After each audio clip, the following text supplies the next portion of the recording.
Well, welcome back to the Reading and Writing Podcast. My guest today is Nancy Stohlman, author of the Flash Fiction Writing Guide, Going Short, an invitation to flash fiction that was recently released as an audiobook. I interviewed Nancy previously on the podcast in episode 304, and I'll have a link to that earlier interview in the show notes. So if this discussion interests you, go back and listen to the earlier interview as well. And Nancy, welcome back to the podcast. I'm so happy to be here. Thank you. Absolutely. Well, if someone listening hasn't heard about your book before, Going Short, an invitation to flash fiction, how would you describe flash fiction and how would you describe your book? Those are great questions. So flash fiction is, the most basic definition is that these are ultra compressed stories. So most people tend to say that 1,000 words or less is the flash fiction kind of boundary. Certainly they can be much shorter. And so 1,000 words or less, and then they need to tell a story. So sometimes people have written something that's 1,000 words or less, but it's not necessarily telling a story. It might be, a character sketch or a prose poem or any number of things. But really those two things together, the word count and that ability to craft a story inside this boundary is really what defines flash fiction. And in Going Short, I really kind of take my decades plus now of experience with flash fiction and put it into like an invitation and a guide. So it's not just what is flash fiction, but it's also, here's how to write it. Here's some different approaches to writing it. Here's some different ways to think about it. Here's some mythologies about what it isn't. And then throughout the book, I bring writers along. So then in the second part of the book, we talk about, okay, well, now you've written it. How do we edit it? How do we sculpt it? How do we make them into these beautiful little artifacts? And then even how do we put a bunch of these together in a collection? And we talk about flash fiction collections and even just, the creative process for everybody. So I think this book is really, it speaks to all creatives, whether you're a flash fiction writer or a writer in another genre, or even just a creative. I think that so many of the principles in there are valid for creators of all sorts. Sure. Well, where can people find the audiobook for Going Short, an invitation to flash fiction? So I'm so excited about the audiobook because this is my first audiobook. And right now it's on Audible exclusively. So it will be on Audible exclusively until June. So the first 90 days is just Audible exclusive. Then it will go to other outlets in mid-June. But this is the first time I've ever narrated an audiobook and been part of the audiobook process. And it was really, it was such a unique experience to see how a book that I wrote to be read on the page can then transform itself into a new artifact that opens itself up to a whole new audience. I'm super excited about it. And so did you record the audiobook narration yourself? I did, yes. I mean, I was in the studio, obviously. Sure. But I was the narrator. And that was one of the deal breakers when we took the book and put it out there, when my agent put the book out there for potential audiobook buyers. For me, the stipulation was I really want to be the narrator, not only because I wrote the material, but because I have a theater background. I've been in the studio as a musician, so I'm really comfortable behind the microphone. So it was really important to me to get that opportunity and not just to, hand the book over and let them find a new narrator. So I got to be in the studio. We did the whole book in one day, which was crazy. Yes, crazy. And I had, headphones on. So I had the sound engineer in one ear and I had the publisher in the other ear. And, we just sat there all day long and just, from beginning to end, read this book. And, we'd stop and we'd re-record a sentence, go back, or I'd need someone to check my French pronunciation or any number of things. And yeah, it was just this really cool team effort all day in the studio. By the time I was done, my face just felt like I'd had some sort of massive face workout. It was crazy. Wow. And so I'm just curious, were they there in the studio or were they remote in your headphones? The publisher was remote. The sound engineer was in the other room. So he Wow. was there, but it was just he and I. And this was in January. So we were in high COVID watch Sure. warnings. Yeah. And so we hardly even, we were almost never in the same room at all. And then the publisher was in another state. So between the three of us, not really physically touching at all, we got this thing recorded in about 5 hours. Wow. Yeah. That's amazing. Well, how did you get interested in writing flash fiction? Yeah. I've been writing flash fiction almost as long as I've been writing now, it seems. I got interested in graduate school. So I was in graduate school. I was getting an MFA. This was back in 2007. And I took flash fiction as just an elective writing course in my curriculum one semester because I'd heard of it. I'd heard the term. I didn't know much about it. It seemed like it would be an interesting stretch for me. And at the time I was writing traditional novels. I've always been a storyteller, but I was thinking that had to look like traditional novels. I really wasn't even writing short stories. And so I took this flash fiction class and it just popped my world open. I suddenly was like, wait a minute, stop the presses here, because I've been working so hard, especially as a novelist, I've been working so hard to come up with enough material to get me to the finish line of what's considered a novel. So I'd gotten myself in this habit of really slowing down, taking my time, really elaborating on things, really kind of stretching to all the edges. And I think those are great skills. But it had never occurred to me to go the opposite direction. It had never occurred to me to ask the question, what can I get rid of here? Like, what is just extra? What is just filler? And if I got rid of it, the story not only wouldn't suffer, but it would become tighter. It would become crisper. It would suddenly take on another level of urgency. And as soon as this possibility entered into my world and entered into my own creative process, I just started rethinking everything I'd written, even the novels. I was like, wait a minute, could I cut this whole novel in half?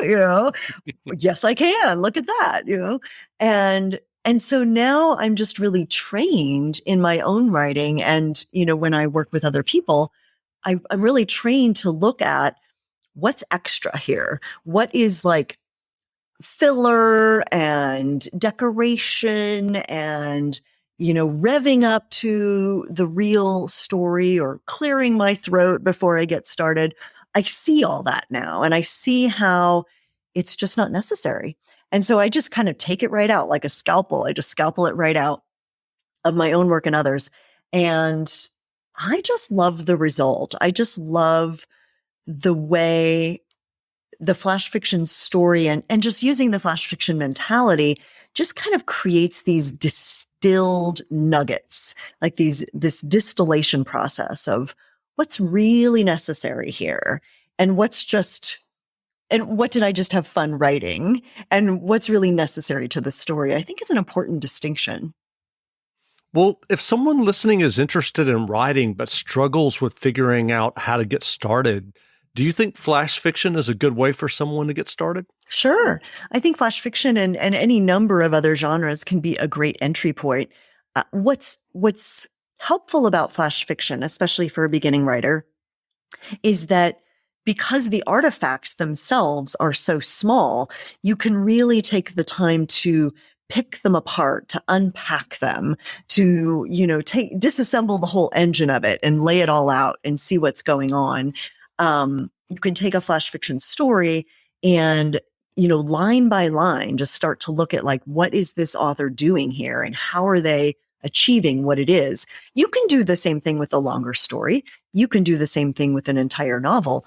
But I think it can be helpful because the flash pieces are so small that you can do this many, many times with many different sorts of stories, different types of writers, different stylistic approaches, and really give yourself a great education on what you like and what you don't like and why you like something, not just that you like it, but that you can actually open it up and figure out, why do I like it? And then even emulate it. I think that imitation is a wonderful way to get started. So you could take a flash fiction story that you love, and you could, with your own material, of course, emulate it. Like, look at that structure. What are they doing here? How did they achieve that? And can I practice what they're doing with my own material so that I can get in the rhythm and the flavor and the musicality of it? I think these short pieces offer that opportunity more frequently. Hey, this is Jeff from the Reading and Writing Podcast. Do you know what I love when I'm reading a great new book? A cup of tea. It's such a fun ritual. Settling down with a cup of tea and a new novel that I'm excited to read. Why not treat yourself to a cup of Plum Deluxe teas? Every loose leaf tea is hand blended, fresh, using only the best ingredients. From bold black teas to relaxing herbal blends, incredible dessert teas, or fun floral flavors, there's a delicious tea waiting for you. And I'm not making this up. They have a flavor of tea called Reading Nook Blend Black Tea. It's a tea that pairs perfectly with reading, writing, and relaxing. Plum Deluxe is a family-owned business, and they have one of the best selections of delicious, flavorful herbal teas as well as bold black tea flavors. Visit plumdeluxe.com/listen and use the promo code RWP to save 12% on your first order.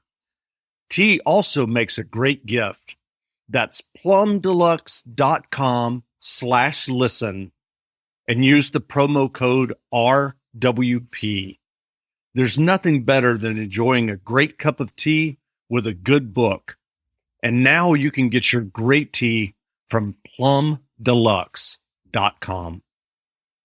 Target has Laundry Day covered because they offer a great selection of concentrated Tide Pods to help with all your laundry needs. Tide Pods clean, freshen, and help rejuvenate your clothes with odor fighters and stain removers. Did you know Tide Pods clean better than the leading liquid bargain detergent? Tide Pods are powerful enough to make your whites white and your brights bright, even in cold water. Just toss in 1 Tide Pod for small loads, 2 for medium, 3 for large. It's that easy. For great value and convenient pickup options, get Tide Pods today at Target. I'm curious, do you submit the flash fiction stories that you write? Absolutely, yeah.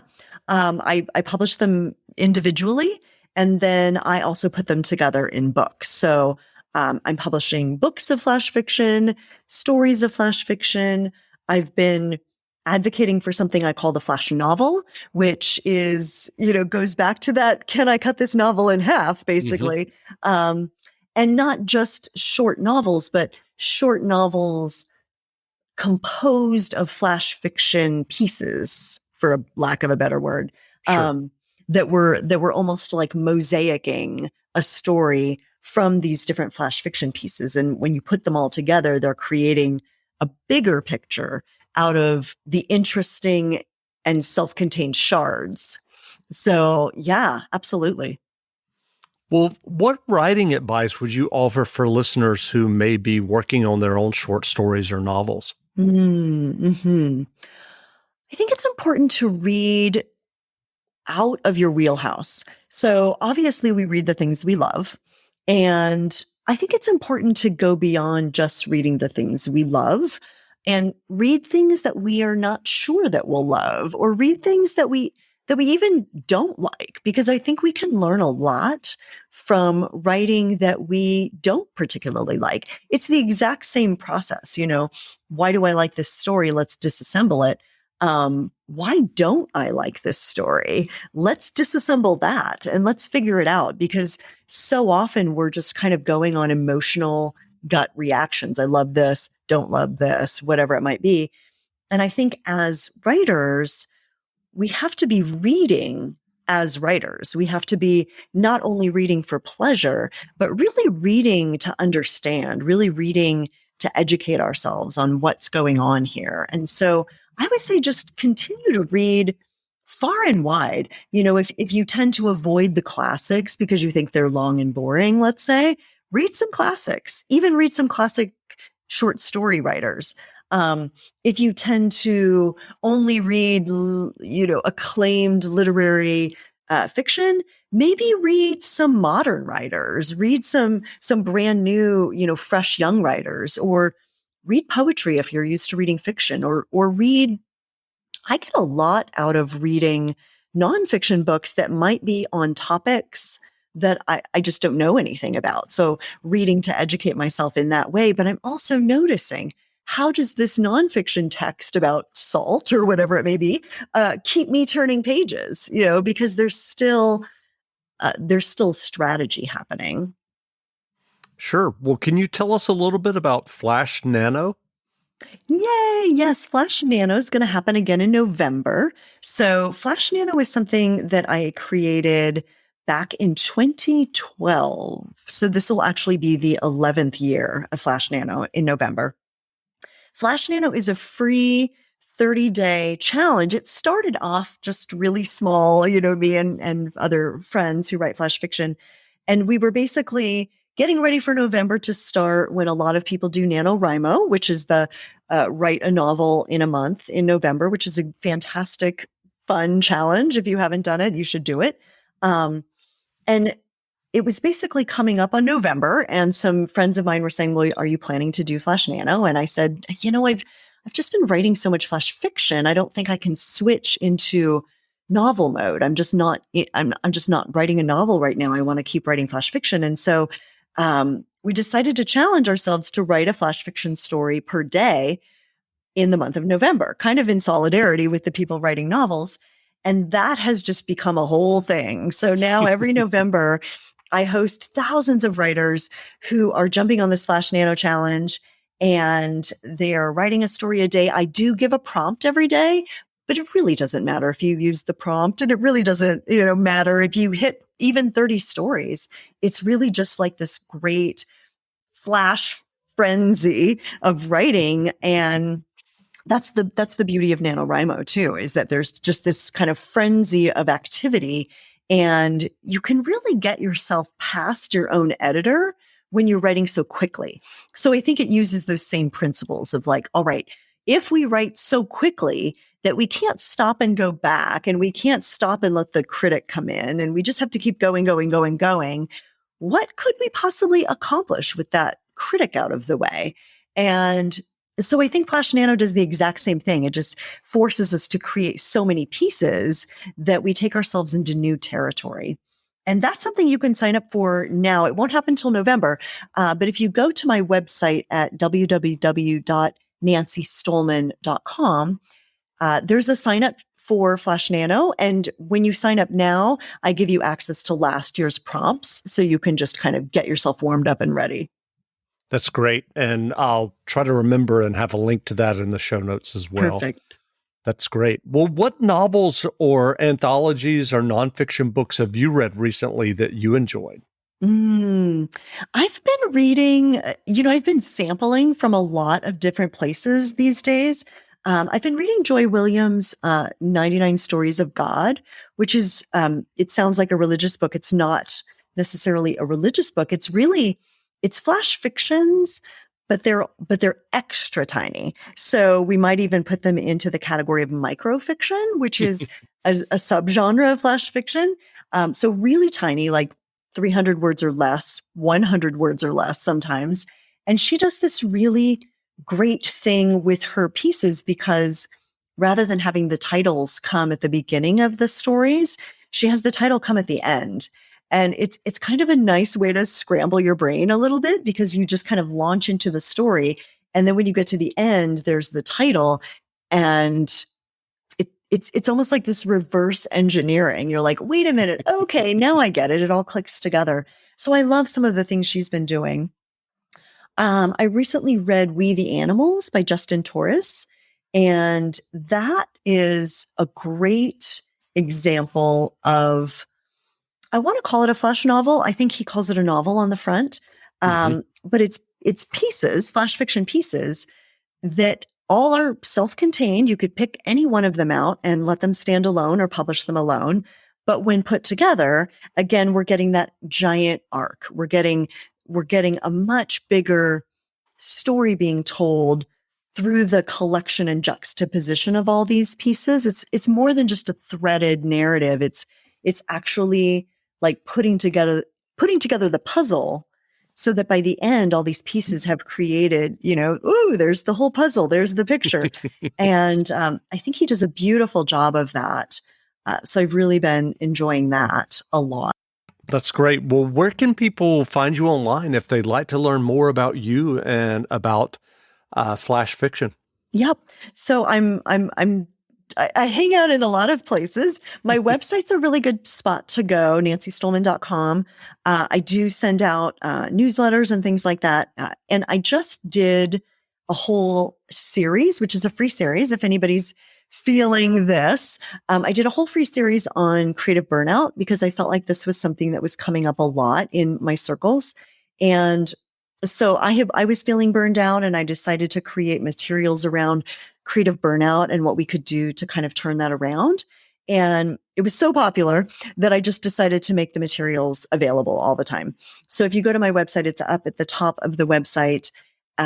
It's just a 5-day series. You can click there and it will send you an email per day for 5 days, just talking about different aspects of creative burnout and different things you can do to kind of get yourself back on track or to keep yourself from burning out if you're not quite burned out yet. So that's a great way to kind of get into my orbit and come say hello. I'm also on Facebook, and I'm also on Instagram, and I'm on Twitter, but I neglect Twitter, I have to say. It's like my stepchild. So the best places to find me are on Facebook or Instagram, or just straight through my website, because I'm very active in my email. I'm always corresponding with people who send me emails and are on my list. That's great. Well, again, we've been speaking with Nancy Stohlman, author of the Flash Fiction Writing Guide, Going Short, an Invitation to Flash Fiction, that, as we discussed, was recently released as an audiobook. So go grab the audiobook at audible.com today. And Nancy, thanks for doing this interview. This has been so much fun to come back. Thank you so much. Wonderful. Thanks a lot.